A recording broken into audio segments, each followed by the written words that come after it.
Eder. Mech. Pallister. Nonostante il lavoro di Cristina Cattaneo abbia stabilito che Liliana è sempre stata nell'ex OP già dal 14 dicembre, la conservazione del corpo non sembra compatibile con questa affermazione. Allora, dove potrebbe essere stata Liliana Resinovic? Per rispondere serve ragionare non per indirizzi, ma per tipologie ambientali compatibili con ciò che sappiamo del mantenimento del corpo. Poca umidità, scarsa esposizione a luce e vento, temperature fresche ma non gelide, limitata attività di insetti necrofagi, assenza di dilavamenti e di residui tipici dell'esterno, foglie, fango, terriccio intriso. In altre parole, un luogo chiuso o semichiuso, asciutto, sordo ai rumori, raggiungibile senza attirare attenzione, con possibilità di chiusura dall'esterno e, idealmente, più di un'uscita per modulare i percorsi. Trieste ne offre molte varianti, perché sotto la città corre un reticolo storico di gallerie, rifugi antiaerei, locali tecnici e vani di servizio dell'industria e dell'edilizia del Novecento. Il caso studio più calzante che oggi portiamo come esempio concreto è un rifugio collettivo in galleria in località Servola, nell'area ferriera. Più ingressi, di cui alcuni murati, corridoio lungo con panche in cemento ai lati, vecchie chiusure metalliche, dettaglio decisivo, ambiente trovato asciutto. La morfologia è quella tipica dei ricoveri della Seconda Guerra Mondiale destinati a operai e famiglie. Sezione ribassata a volta, sedute continue, nicchie per impianti, tratti murati che limitano gli accessi casuali. L'asciutto costante riduce condensa e percolazioni, quindi rallenta la macerazione dei tessuti e limita l'arrivo di insetti.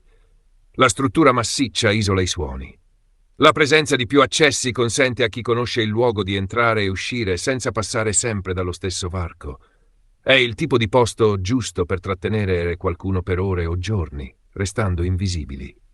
Intorno a Servola Valmaura Ferriera sopravvive una costellazione di gallerie di servizio, rami ciechi, ricoveri seminterrati e locali tecnici legati all'ex impianto siderurgico, luoghi vicini a strade di scorrimento e a parcheggi schermati, ma abbastanza defilati da non essere pattugliati di routine.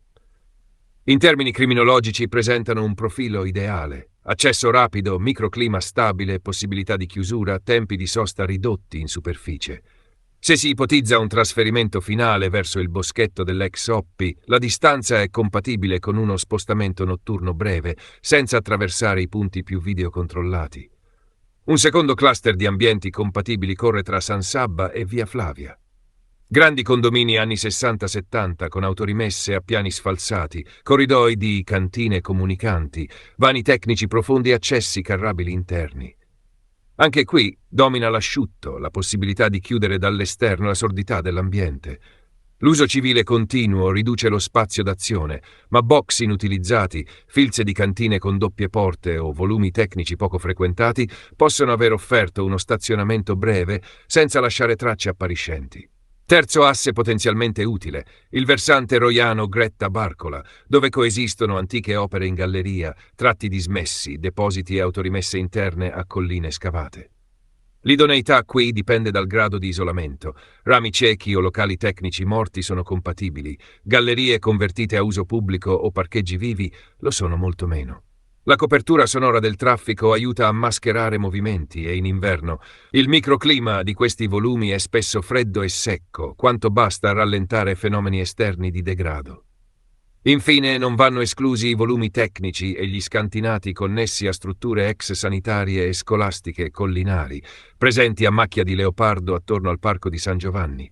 Non sono i più comodi per una lunga permanenza, ma come deposito temporaneo, prima dello spostamento finale, possono aver funzionato.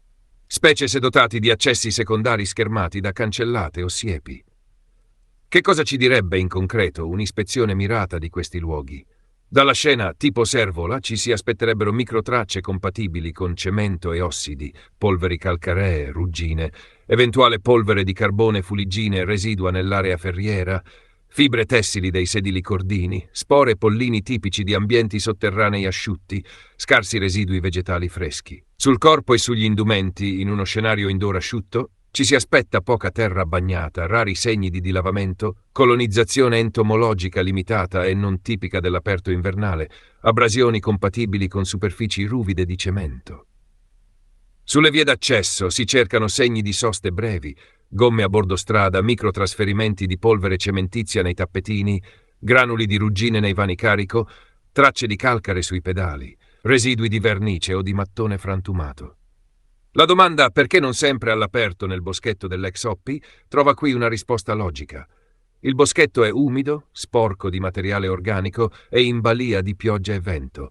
Un corpo lasciato lì per tutto l'arco temporale avrebbe verosimilmente raccontato un'altra storia.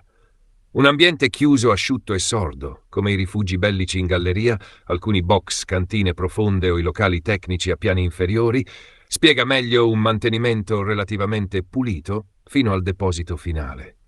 Senza accusare nessuno e nel pieno rispetto della presunzione di innocenza, il perimetro operativo si restringe dunque a 4 famiglie di luoghi, rifugi antiaerei e gallerie storiche, con l'esempio concreto del ricovero asciutto di Servola, 3 ingressi di cui 2 murati.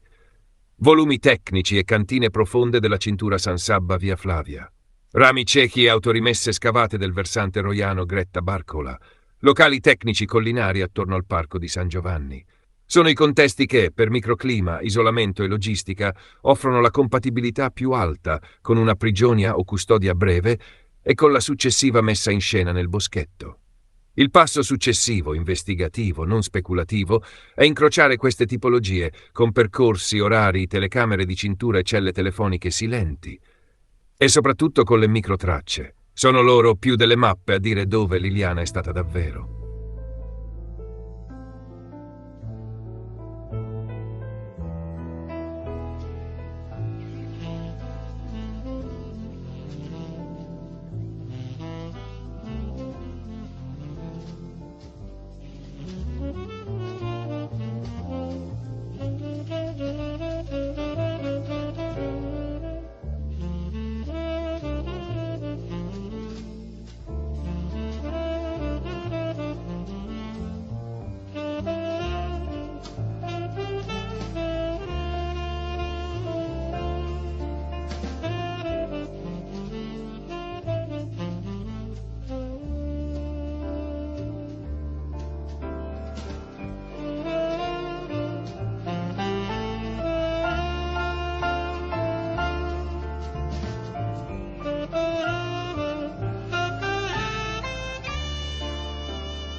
Ehi, non dimenticare di iscriverti a questo canale.